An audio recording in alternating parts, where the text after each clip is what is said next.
Nous sommes au lendemain d'une tentative de vol à la comptabilité d'un collège dont nous tairons ce soir le nom. Le portier de l'endroit, le frère Oscar Joseph, a été sauvagement assassiné. Au début de l'enquête, tous les indices porteront les policiers à croire que l'auteur de ce crime crapuleux est l'un des 200 ouvriers qui travaillent à la construction de la nouvelle annexe au collège. Par respect pour les personnes impliquées dans ce drame, nous avons modifié les noms de la plupart des personnages, ainsi que la date des événements. C'est ici que se trouve la comptabilité. Puis le coffre-fort, lui? Ici.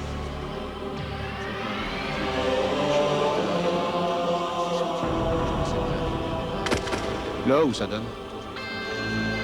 À ma chambre à moi. Les traces de vol? Je saurais pas dire. Ah, ici, oui, la porte a été forcée.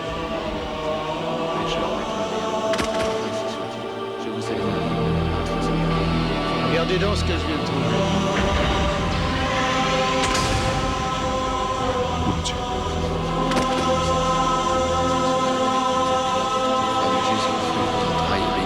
Sainte Marie, Mère de Dieu, priez pour nous pécheurs, maintenant et à l'heure de notre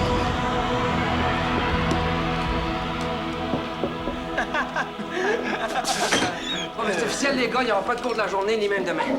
La police va passer tout le collège au peigne fin. Yeah! Vous savez pas quoi? Le bricot, que c'est quelqu'un qui voulait aller voler à procure, puis qui serait rentré par la chambre du frère Joseph, puis qui l'aurait réveillé en passant par là. Ou bien c'est quelqu'un qui est carrément allé y passer la main en dessous de la soutane pour y prendre d'autres sauces au frère chaud. Crime passionnel au collège du Saint-Bordel. Un frère pas de bretelles se fait poigner la main dans le sac à poubelle. Yeah! Soutane de Satan! Oh, ta main de l'or, il casse ce sac que je ne se ressusciter. Arrête de gémir, oh, mon moine chéri. Tout le collège pourrait t'entendre oui. Mais qu'ils viennent, Gontran. Depuis le temps que je rêve de leur faire ça à tous mes petits gars en même temps.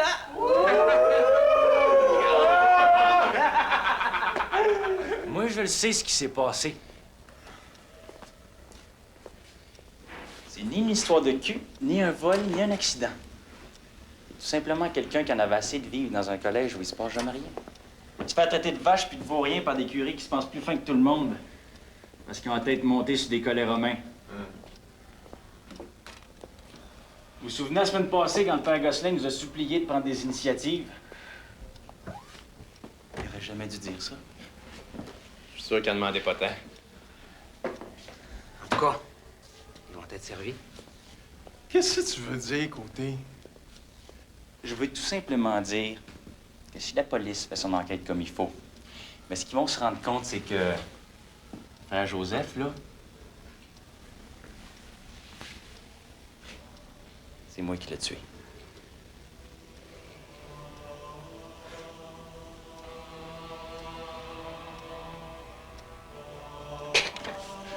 Voyons. Fallait bien que quelqu'un le fasse. Tant qu'à ça. C'est bizarre. Moi, je pensais plutôt que c'était toi, l'égaré. Regardez, les gars, qu'est-ce qu'il y a sur ces chouettes? Oh! Mais c'est du sang, ça, non? Mais non, voyons, c'est en jouant au football hier. Hey, les gars, là! Au football! Je me souviens pas d'avoir joué au football hier, moi. Toi, Gauthier? Moi non plus. Moi non plus. Hey, les gars, oui, c'est pas, là! Faisant pas les guéris, la vie est pas si pire qu'on le dit en prison. Si t'en penses, Lebrun? En tout cas, ça peut pas être pire qu'ici. Pas de devoir, pas de leçons, pas de messe à l'horaire. T'as rien qu'à vivre au jour le jour. Mais je me demande s'il faut avoir 21 ans pour être pendu, hein? C'est pas ça drôle, là! Hey, on a l'assassin. On tient le coupable. C'est moi! Non, c'est moi! Non, c'est moi!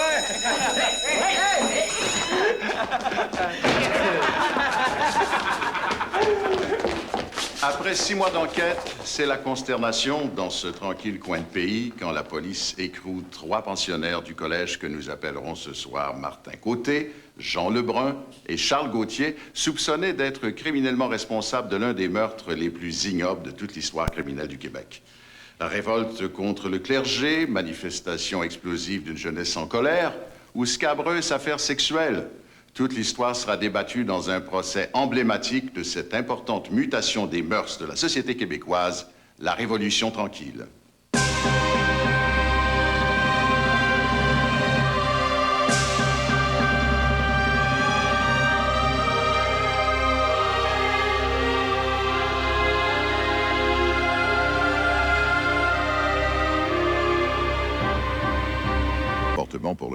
blanc des 3 jeunes pensionnaires du collège qui se seraient ensemble livrés à de nombreux vols, des accusations sont portées contre 2 des 3 suspects pour avoir assassiné le frère Joseph lors d'une tentative de vol par effraction. Martin Côté, 20 ans, sera le premier à subir son procès, défendu par un jeune et brillant plaideur de l'époque, maître René Letarte. Avant que vous alliez vous installer sur le banc des accusés, jeune homme, je veux que vous sachiez que notre très sainte mère, l'Église, qui a pris un petit coup de vieux ces derniers temps, et avec elle, la machine à justice de M. Wagner, qui aurait bien besoin de quelques jeunes coupables avec toutes les bombes qui leur pètent au nez à Montréal. Je veux que vous sachiez qu'ils vont se défendre avec un acharnement impitoyable contre vous et contre tout le mal et tout le salissage que ce procès-là peut leur faire. Je veux que vous sachiez qu'ils vont frapper partout où ils vont pouvoir. Ils vont vous accabler, vous et vos amis. Ils vont vous harceler. Ils vont essayer à tout moment de vous faire flancher, de vous faire craquer à la face des jurys. Alors vous, Côté, je veux tout simplement que vous vous contentiez de leur répondre par ce sourire que vous avez là. Montrez-leur que vous êtes un homme libre. Mais jusqu'à la preuve du contraire, c'est ça que je suis, un homme libre. Non? Bonne chance.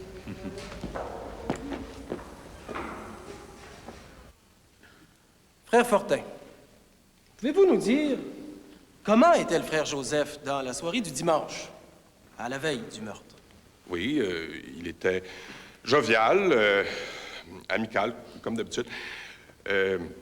On était allé voir le film Les Enfants du Paradis au ciné-club du collège et puis après, on est monté à ma chambre où on a discuté en écoutant le cabaret du soir qui penche avec Guy Moffett. Puis, comme il commençait à se faire tard, le frère Joseph s'est levé et s'est dirigé vers sa chambre par la comptabilité pour aller se coucher, ce que j'ai fait moi aussi de mon côté. Voulez-vous dire à messieurs les jurés si vous avez bien dormi cette nuit-là? Oui, j'ai très bien dormi.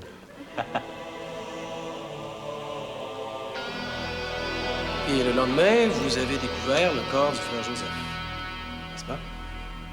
Oui, voyez-vous, ce qui m'a intrigué d'abord, c'est que vers 8h30, alors que son bureau il aurait dû être ouvert, il était toujours barré.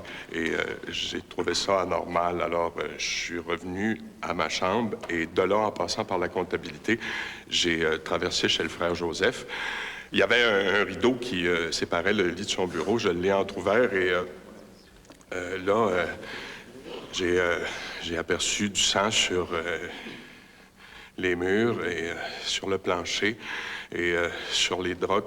Quand j'ai vu la tête, quand j'ai vu que il y avait eu des coups de quoi, je ne savais pas, mais là, ça a été un choc, vous savez, quand on a eu un ami comme le frère Joseph puis qu'on constate une chose semblable, de le voir là sur son lit, c'était... Pouvez-vous nous dire ce que vous avez fait à ce moment-là, exactement? Je suis sorti par mon bureau et j'ai été alerter le frère Henri, l'infirmier du collège. Et puis, dans les heures qui ont suivi, comme j'avais charge du collège à ce moment-là, vu l'absence de mes supérieurs, j'ai vu à être présent aux policiers, au coroner, au prélèvement, à l'examen des lieux, au nettoyage des murs et du plancher, à faire incinérer le matelas et tout le linge, tous les vêtements du frère Joseph qui était souillé de sang et ses pantalons qui étaient pleins de matière cervicale. Je vous remercie. Puis... Je vous remercie. Frère Fortin, je comprends qu'avec le frère Joseph, vous étiez le seul à avoir une chambre au premier étage du collège, n'est-ce pas? Oui. Que vous êtes le premier à l'avoir vu mort, n'est-ce pas? Oui. Que vous êtes également le dernier à l'avoir vu vivant. Objection! Si jamais, à 3 heures du matin, cette nuit-là, quelqu'un a vu le frère Joseph mort, alors le témoin est évidemment pas le premier à l'avoir vu mort. Alors, à votre connaissance personnelle, êtes-vous le premier à l'avoir vu mort? À ma connaissance personnelle, oui. Je suis le premier témoin à être arrivé sur les lieux. Et ces lieux-là, votre chambre, la comptabilité où se trouvait la vôtre et la chambre du frère Joseph, vous les connaissiez très bien, n'est-ce pas? Très bien. Ai-je raison de dire également que c'est des lieux où vous auriez pu même vous promener les yeux fermés? Oui. Après la découverte du corps Est-il vrai que vous avez déclaré à la police que c'était peut-être vous qui, en dormant, aviez tué le frère Joseph? Je rectifie.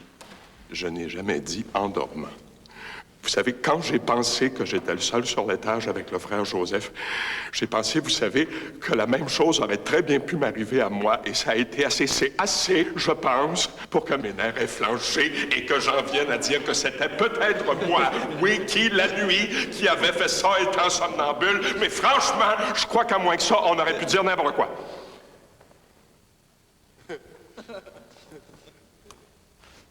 Frère Fortin, est-ce vous qui avez demandé à la police, quelques heures seulement après le crime, la permission de faire nettoyer la chambre et de faire brûler les vêtements, les pantalons du frère Joseph? Oui, oui, c'est moi qui ai demandé, mais personnellement, je n'ai pas eu affaire avec la destruction de quoi que ce soit, ça, non. Aviez-vous fouillé dans les poches des pantalons du frère Joseph pour voir s'il restait quelque chose dedans? Moi, non, je n'ai pas fouillé. Si quelqu'un l'a fait, je ne le sais pas. Je peux pas vous dire, je m'en rappelle pas. Maintenant, voulez-vous nous dire ce que vous avez fait dans les jours qui ont suivi le décès du frère Joseph? Eh bien, après le retour de mes supérieurs, quand on a constaté à quel point j'étais épuisé après tout ce que j'avais accompli, on m'a offert d'aller me reposer quelques jours dans ma famille. Et qu'avez-vous fait? Je suis parti. Est-il vrai de dire que par la suite, vous avez définitivement quitté le collège pour un nouveau poste dans une autre école? Je vous remercie, frère Fortin.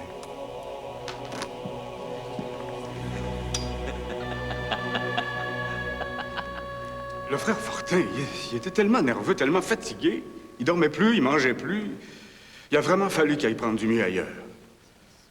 Parce qu'il faut se rappeler que dans le collège, il y avait eu un climat de terreur terrible qu'on ne peut pas connaître quand on n'est pas passé par là. D'ailleurs, tout le monde avait peur. Les professeurs laïcs avaient peur, les surveillants avaient peur de circuler dans les corridors la nuit. Les pensionnaires barricadaient leurs portes pour se coucher. Et la peur, eh bien, on n'est pas maître de ça. Maintenant, Père Chabot, revenons au matin de la découverte du cadavre. Est-ce que votre servant de messe habituel, qui est l'accusé à la barre, est-ce qu'il était là pour la servir, votre messe, ce matin-là? Non. Contrairement à son habitude, pour la première fois depuis des années, il n'est pas venu. Ensuite, au dîner, j'étais surveillant à la cafétéria. Quand je l'ai vu arriver, j'ai remarqué que son attitude tranchait pas mal sur celle des autres. Ben, tout le monde avait l'air abattu par ce qui se passait, mais lui, il s'en venait en chantonnant, en se dandinant, tout joyeux, comme si de rien n'était. Quand je lui ai demandé pourquoi est-ce qu'il n'était pas venu servir la messe le matin, il s'est excusé sans me regarder, les yeux fuyants, il a l'air vraiment bizarre. À ce moment-là, je me suis souvenu d'une conversation que j'avais eue avec lui environ une semaine plus tôt. Et où il m'avait dit, mais le plus sérieusement du monde, en parlant de lui, de Gauthier et de Lebrun, qui préparaient un grand coup, les trois. Et le lendemain, a-t-il été question, entre vous et l'accusé, des assassins du frère Joseph? Oui.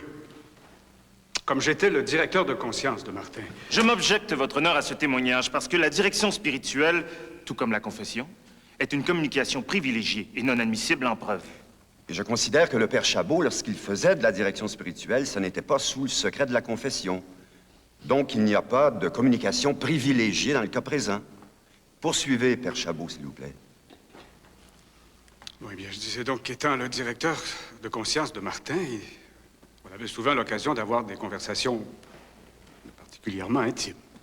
Lui et moi. Justement, le lendemain, il m'a dit qu'il pensait connaître le meurtrier.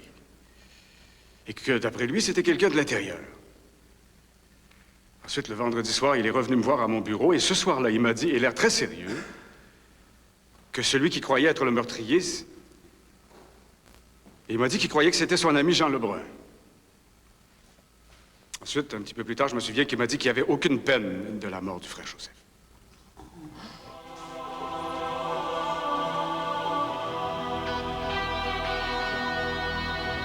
Monsieur Swift, voulez-vous dire si, alors que vous étiez détenu dans le même bloc que l'accusé, à la prison de Québec, si vous l'avez entendu parler de quelque chose concernant le meurtre du frère Joseph?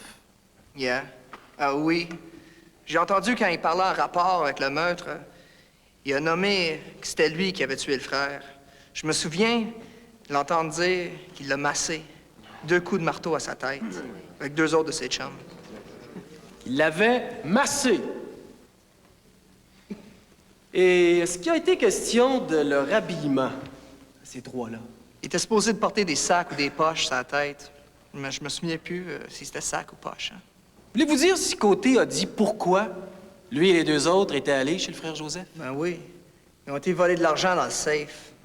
Ben, quand ils ont rentré dans la chambre, le curé les a entendus. Je sais pas trop, la bagarre s'est pognée. Un des gars, il a eu peur. Il a abandonné. Est-ce que Côté fait des commentaires sur un dénommé Gauthier? Ouais.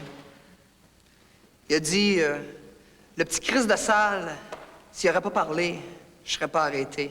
Il a dit, le petit Christ de salle, s'il avait pas parlé, je serais pas arrêté. Ouais. J'ai pas d'autres questions. Monsieur Swift, avant que vous ne sortiez de prison, où vous avez été incarcéré pour une 20aine de vols et autres délits, pouvez-vous dire à la cour quel était le surnom qu'on vous donnait en prison? Ouais. Les gars en dedans, ils m'appellent le stool. Le stool.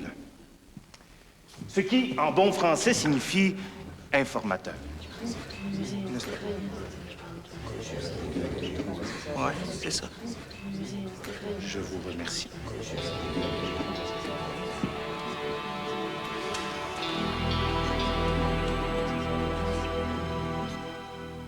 Père Gosselin, le directeur, nous a traités de vaches, puis de passifs, puis de mollusques qui manquaient d'esprit d'initiative. On avait trouvé assez comique, Martin puis moi, le fait que quelques jours seulement après ce sermon-là, qu'il y ait eu l'humeur du frère Joseph, justement. On s'est dit, en tout cas, il va être servi, le Père Gosselin.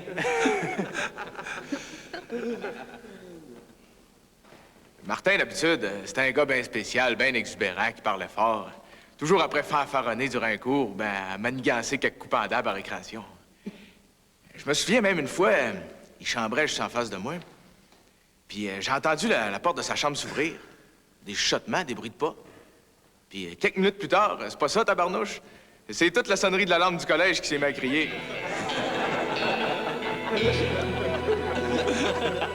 Quelque temps avant l'affaire, là, Martin puis moi, on a essayé de faire des expériences dans un petit laboratoire qu'on avait installé dans ma chambre ensemble. Puis un soir, on a fini par trouver la formule pour fabriquer de la nitroglycérine. Et puis là, Martin, il portait plus à terre. Il m'a dit que si on pouvait contrôler la formule demain, un beau soir, c'est tout le collège qu'on ferait sauter. 15 jours après la mort du frère Joseph, j'ai rencontré Martin dans la chambre de bain sur notre étage. Puis j'y ai demandé si j'avais rêvé ou bien si vraiment je l'avais entendu parler de mort violente avec le frère Joseph, juste quelques heures avant qu'il se fasse tuer. Ah, il m'a répondu que non, mais tout de suite après, en bredouillant, il m'a dit que oui. En tout cas, j'ai eu l'air de bien l'embêter avec ma question. Un moment donné, je l'ai rencontré dans le corridor. Puis je lui ai dit qu'apparemment, la police avait trouvé coupable et que ça sortirait dans quelques jours. Là, il m'a regardé en pleine face. Il m'a regardé l'air, je dirais louche. Un bon bout de temps. Songeur comme je l'avais jamais vu. En tout cas, il souriait plus pantoute, le Martin. Mademoiselle Blais, vous avez connu Martin Côté assez intimement, n'est-ce pas? Oui, on peut dire que je l'ai connu comme quelqu'un que j'ai beaucoup aimé.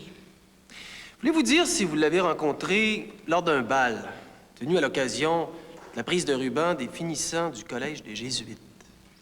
Oui. L'après-midi, Martin m'avait appelé pour me dire qu'il était à Québec et que le soir, il me verrait là. Et qu'il me dirait quelque chose qui me montrerait qu'on ne pouvait pas s'entendre, lui et moi. Une fois au bal, ce soir-là, qu'est-ce qu'il vous a dit? On était plusieurs à une table autour de lui. Et puis c'est là qu'il nous a demandé, en farce, si on avait entendu parler de son meurtre. Je me souviens, il a dit qu'il avait frappé un curé à la tête et que ça avait sonné comme une noix de coco.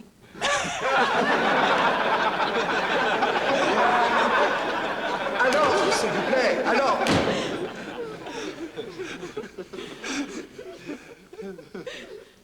Ce soir-là, mademoiselle Blais, avez-vous eu l'occasion, ne fût-ce qu'un instant, d'être seule avec lui? Oui. On a dansé ensemble.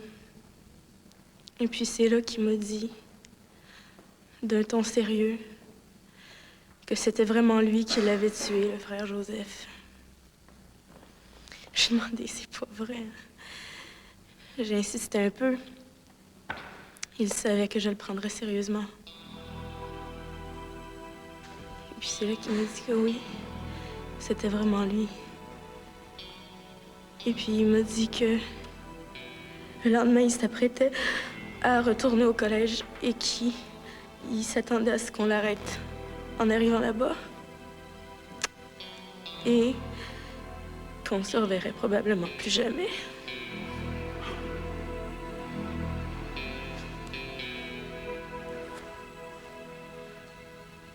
Monsieur Michel, avez-vous eu l'occasion de revoir votre ami, Martin Côté, au lendemain du bal des finissants du collège?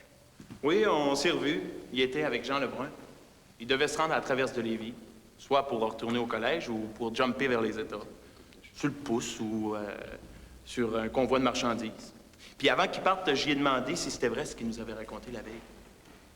Puis là, on s'est assis, puis il a tout recommencé son histoire en disant que Jean était avec lui. Puis que c'est lui qui avait donné le premier coup. Puis qu'après, c'est lui qui avait donné les autres coups, peut-être 5 ou 6 sur la tête du frère. Est-ce qu'il y a des questions à ce moment-là si le frère Joseph était endormi ou réveillé? Il m'a dit qu'il était endormi au moment où Jean avait donné le premier coup. Puis que le frère avait sursauté, qu'il s'était mis à se débattre, et que là, il avait été obligé d'embarquer dessus. Puis qu'il s'était retrouvé plein de sang, lui puis Jean. Est-ce qu'il était question de ce qu'ils avaient fait après? Eux qui étaient pleins de sang? Il a dit qu'il avait essuyé le manche de la masse pour enlever les empreintes, qu'il était allé se laver dans une chambre de bain, où il avait découpé leurs sous-vêtements en petits morceaux pour les faire passer dans la toilette. Puis après, ils sont allés se coucher, puis il a dit qu'il avait bien dormi. Puis vous? Quand il vous a raconté tout ça, qu'avez-vous eu comme réaction? Je l'ai pas cru, je peux pas le croire. Je peux pas croire que c'était vrai. C'est là qu'il me dit que j'avais rien qu'à demander à Lebrun, qu'il était pour me conter la même histoire. Et Lebrun, est-ce qu'il a nié le récit de Côté? Non, il a rien dit. Est-ce que Côté, lui, vous aurait dit autre chose? Il m'a demandé de pas en parler à personne.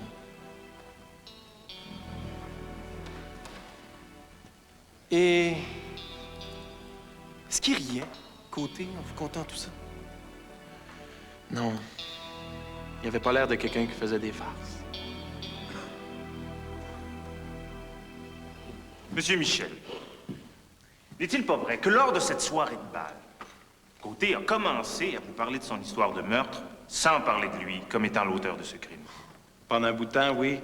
Il en parlait comme d'une histoire de curé puis de tapette. D'homosexualité, là. N'est-il pas exact que c'est après que quelques-uns de ses amis qui étaient autour de la table se soient mis à le piquer et à l'agacer que Côté s'est mis à en parler comme si c'était lui? Oui. Ai-je raison de dire également qu'à peu près tout le long de son récit, un certain nombre de personnes ont assaisonné l'histoire de plaisanteries ou de farces plus ou moins macabres? Ah oui, c'est sûr. Monsieur Michel, est-ce que vous avez dit à Côté ce soir-là que vous doutiez de ce qu'il racontait? Oui, puis je le croyais pas non plus. Lui avez-vous demandé de vous dire, une bonne fois pour toutes, s'il avait quelque chose à faire avec le meurtre du frère Joseph? Oui. Qu'est-ce qu'il a répondu? Il me dit que non. Il niait par un mot de 3 lettres. N-O-N, non. Tout ce qu'il avait dit sur un ton sérieux pendant 20 minutes, une demi-heure. Le sang qui sort de la bouche, les coups de masse, les cris, les râles. C'est ça? Oui. Puis vous dites que vous l'avez pas. Que vous pouviez pas croire qu'il avait fait ça. Non. Je pouvais pas le croire. Non.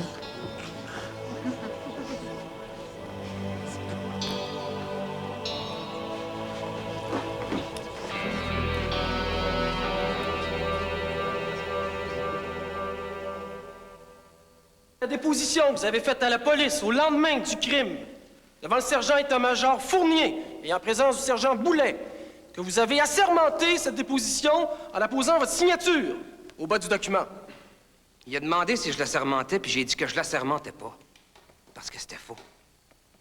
Parce que tout ce que le sergent avait tapé, c'est les bouts qui faisaient son affaire. Mais les bouts où je disais que j'avais pas participé à rien, ni de près ni de loin, ceux-là, ils les avaient pas tapés. Mais les bouts qu'il a tapés, là, j'imagine que c'était quand même vos réponses à vous. Disons que de la façon dont il me posait ces questions, il me donnait plutôt pratiquement la réponse en prime.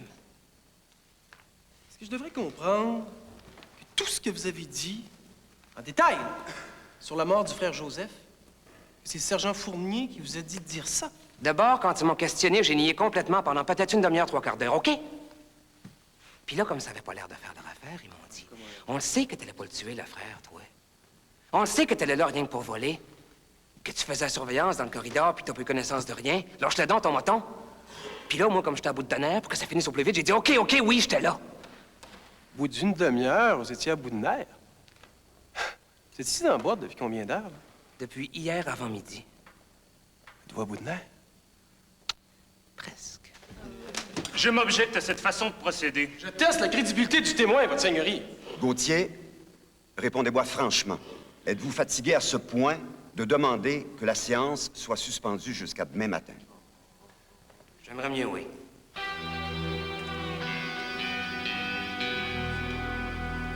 Côté m'a dit que c'était correct pour cette nuit. Est-ce que c'est vrai, ça, ce bout de phrase-là? Non, c'est faux. Ah, ce dernier bout de phrase-là est plus vrai. Non, monsieur. La première moitié de la phrase est vraie. Oui, monsieur. Ça vient de vous. Oui, monsieur. Et la deuxième moitié de la phrase est fausse. Oui, monsieur.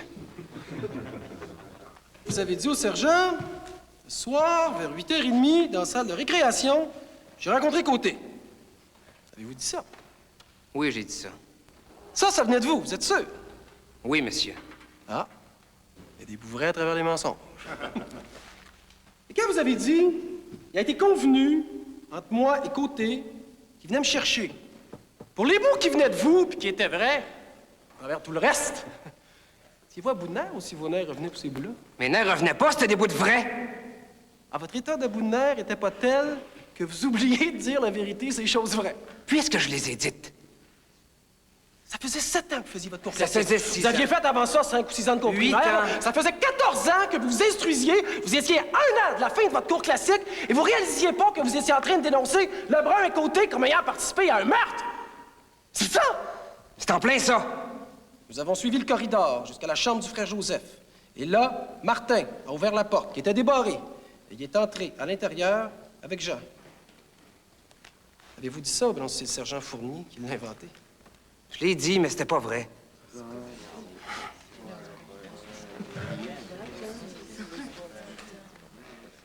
Lebrun est entré dans le bureau du frère Joseph en fermant la porte. Ils sont restés là environ 15 minutes. Puis ils sont sortis par la même porte en marchant vite. Puis ils m'ont dit, toi et deux, viens-t'en, dépêche-toi. Et sans me dire pourquoi, ils m'ont dit qu'ils avaient été obligés de tuer le frère Joseph et que je devais me faire ma gueule. Est-ce que c'est l'idée de Fournier, ça? Ou c'est le produit de votre imagination, M. Gauthier? Est-ce que c'est la vérité, ça, oui ou non? C'est pas la vérité, c'est l'idée du sergent. C'est toujours le sergent qui continue de vous raconter, minute par minute, phrase par phrase, le filon de ce meurtre, comme si lui y avait assisté. Et vous, tout ce que vous faites, c'est de dire oui à mesure. Il n'y a rien dans tous ces faits-là, dans tous ces détails-là qui viennent de vous. Non, monsieur, je le jure. Je vous jure que non.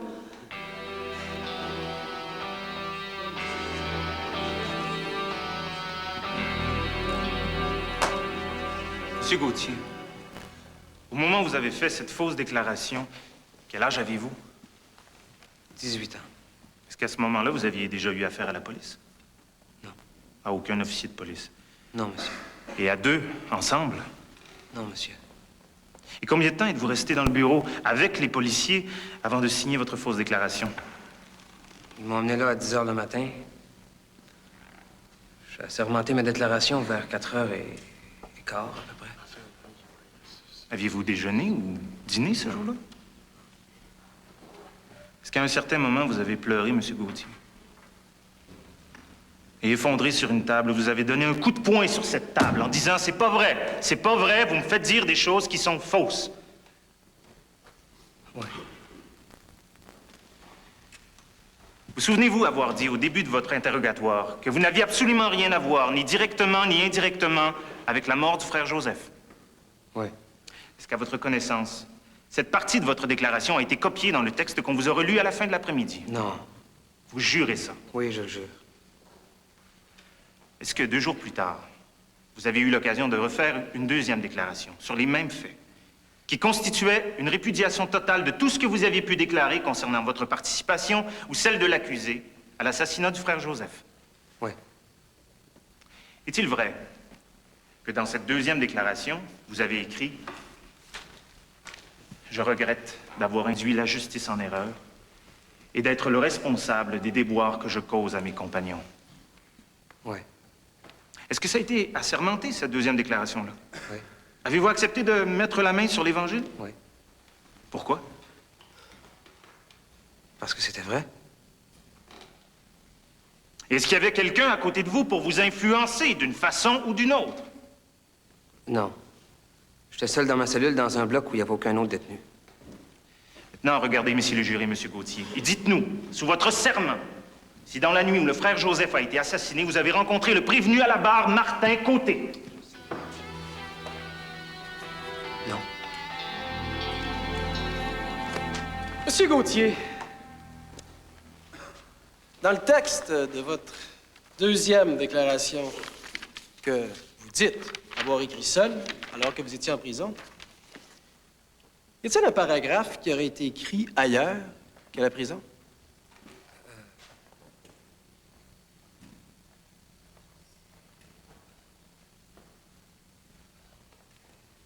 Oui. Au poste de la police provinciale, il y a eu certaines corrections qui m'ont été demandées par un inspecteur qui venait de Québec, qui m'a... L'inspecteur Élie, qui m'a dicté une phrase en me demandant si j'acceptais de l'écrire. Non, je veux dire en me demandant si cette phrase-là convenait à ce que je pensais. Vous venez, à l'instant, là, de dire à la Cour que vous aviez écrit votre seconde déclaration seul. Et maintenant, vous affirmez que pour un certain passage, vous écriviez, puis que l'inspecteur Élie vous dictait mot à mot. Un passage, oui. Oui. Un passage qui disait « Je dois dire que la présente déclaration est véridique, qu'elle a été écrite par moi-même, sans que qui que ce soit m'ait influencé. » C'est lui qui vous dictait ça. Oui.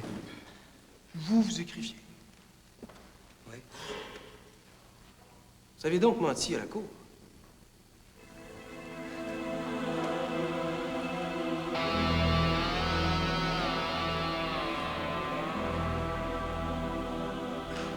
Oui. Et cette fameuse seconde déclaration-là, M. Gauthier, vous l'avez assermentée comme étant quoi? Comme étant la vérité? La vôtre ou celle des autres? C'était la mienne. Ma vérité.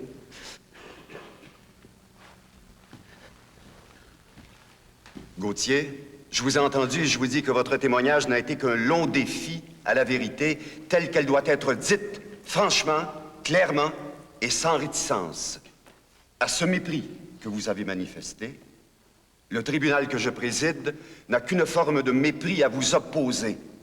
C'est le mépris de cour. Charles Gauthier, je vous condamne à 6 jours de prison durant lesquels personne, aucun avocat que ce soit, ou de la couronne ou de la défense, ne devra communiquer avec vous.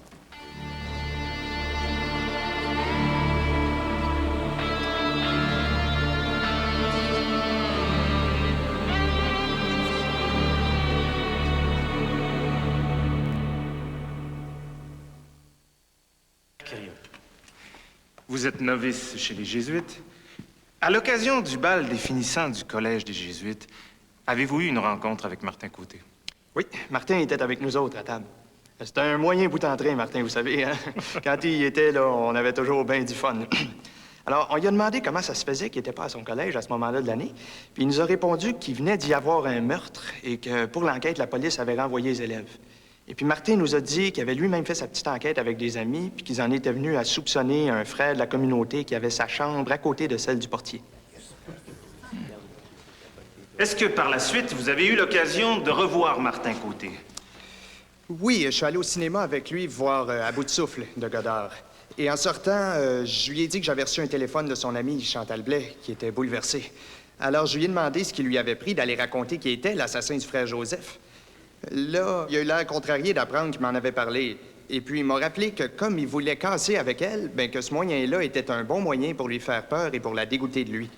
Alors, je lui ai dit que s'il continuait à raconter des histoires dans ce genre-là, que la police pourrait l'apprendre et que ça pourrait lui amener du trouble. Et qu'est-ce qu'il a répondu? Voulez-vous parler lentement et à haute et intelligible voix pour que messieurs les jurés entendent bien ce qu'il vous a répondu quand vous lui avez dit ça? Oui, il m'a répondu, je peux dire n'importe quoi à n'importe qui. De toute façon, il n'y a pas de danger, j'ai rien à faire là-dedans. Pour clore sa défense, Maître Letarte fera ensuite comparaître un ex-détenu de la prison de Québec qui avait connu Côté lors de son incarcération et qui viendra déclarer que dans ses conversations avec les autres détenus, Côté a toujours nié avoir eu quelque chose à faire avec le meurtre. Messieurs les jurés, au moment où je vous parle, Martin Côté n'a aucun casier judiciaire. Et tant et aussi longtemps qu'il n'a pas été prouvé hors de tout doute raisonnable qu'il est coupable, il est présumé innocent. Il est évident que le regretté frère Joseph a été tué, violemment. Et nous n'avons pas l'intention de contester ce meurtre brutal.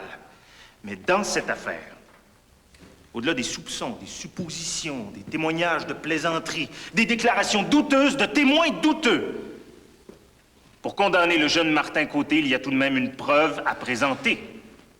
Alors, si vous le voulez, nous allons en parler de cette preuve. Et des faits matériels que nous avons, ou plutôt que nous n'avons pas, justement, pour l'étayer, cette preuve. Évidemment, la couronne regrette probablement de ne pas avoir la paire de pantalons noirs, maculés de sang, retrouvés dans la chambre du frère Joseph le matin de la découverte du corps. Et ne pensez-vous pas que Martin Côté ne le regrette pas, lui? À qui appartiennent-ils, ces pantalons-là? Et pourquoi est-ce qu'ils sont brûlés aussi rapidement? Quelques heures seulement après le crime. Dans des circonstances qui sont demeurées assez curieuses. Pourquoi est-ce que les pantalons et la ceinture que l'on voit ici très longue et le porte-monnaie que l'on voit ici par terre, pourquoi tout cela a-t-il été brûlé? Pourquoi les poches de ces pantalons n'ont-elles pas été fouillées? Si je fouille dans mes poches, moi, j'ai de bonnes chances de voir mes papiers d'identité. Évidemment, si j'ai les pantalons d'un autre, j'aurai peut-être plutôt les papiers d'un autre. Est-ce que c'est possible que quelqu'un qui avait des pantalons noirs identiques à ceux du frère Joseph, soit allé l'assassiner, et qu'après s'être retrouvé les pantalons souillés du sang de sa victime, il ait tout simplement et froidement décidé de faire l'échange? On ne sait pas. N'est-il pas possible d'entretenir un doute raisonnable en se demandant si quelqu'un d'autre que Côté ait pu entrer dans la chambre du frère Joseph cette nuit-là? Quelqu'un qui savait que les deux directeurs du collège, qui par hasard avaient leur chambre au-dessus de celle-là, étaient absents cette nuit-là. N'est-il pas raisonnable de penser que quelqu'un soit entré là, non pas pour voler, mais pour tuer, par exemple, pour commettre un meurtre horrible, pour une raison que lui seul connaît? Est-ce que c'est possible, messieurs les jurés, que le mobile ne soit pas le vol? Car il n'y a aucune empreinte digitale. Tout comme il n'y a aucune trace qui n'a été retrouvée en aucun moment, après de nombreuses fouilles minutieuses, ni dans la chambre du frère Joseph, ni dans la chambre de Martin Côté, qui prouve, je dis bien prouve, la culpabilité de ce jeune homme de 20 ans qui aujourd'hui risque la prison à vie ou la peine de mort. Était-il vraiment nécessaire de laisser croire que le frère Fortin, lui qui a la douleur et le chagrin d'avoir perdu un ami, de laisser croire qu'il était, lui, l'auteur de ce crime immonde? Demandez-vous plutôt, messieurs les jurés, si quand Martin Côté annonce à l'un de ses amis à lui, quelques jours avant le crime, qui prépare un grand coup? Si c'est de faire sonner la cloche dont il parle, ou si c'est plutôt de cette histoire sordide dont il se vantera plus tard, pour faire rire ses amis? Demandez-vous si c'est encore pour les faire rire, ses amis, qui raconte à nouveau, mais cette fois le plus sérieusement du monde, et dans ses moindres détails, son crime. Et ça devant l'un de ses complices, qui ne nie rien de rien, pas un seul mot, de cette tragique histoire. Et demandez-vous qui pouvait leur faire un récit aussi détaillé d'une histoire aussi sordide, sinon l'assassin lui-même.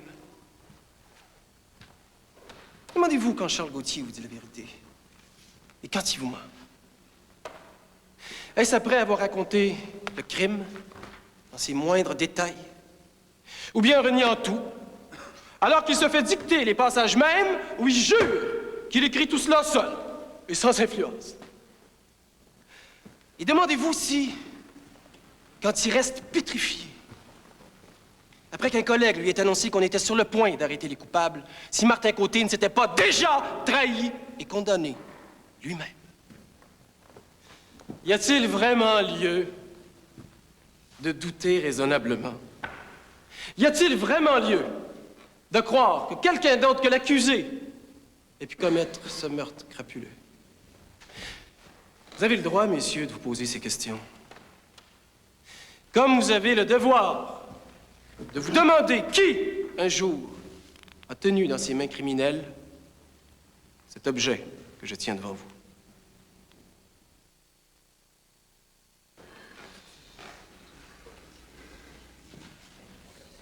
Messieurs du jury, quel est votre verdict?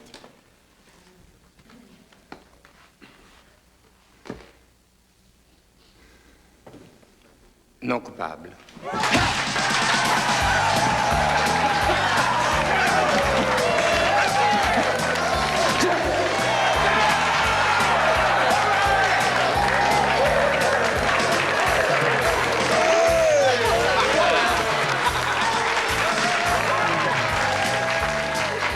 En cette fin d'année scolaire, Martin Côté retrouve donc le chemin de la liberté. Quant à Gauthier, suite à cet acquittement, le ministère public ne le poursuivra pas en justice. Cependant, quelques mois plus tard, Martin Côté sera arrêté pour une tentative de vol de sac à main dans un centre commercial de la région de Québec.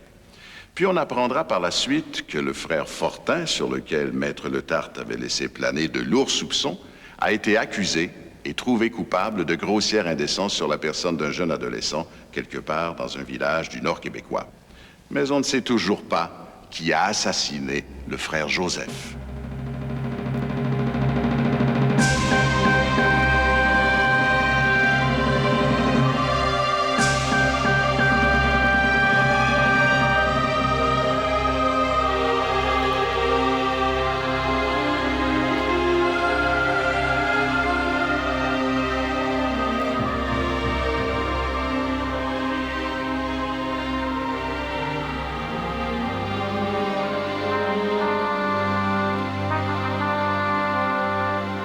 Martin Côté est-il coupable? La réponse du public demain à 20h30 à l'émission À vous de juger. Dans un instant, le TVA édition Réseau.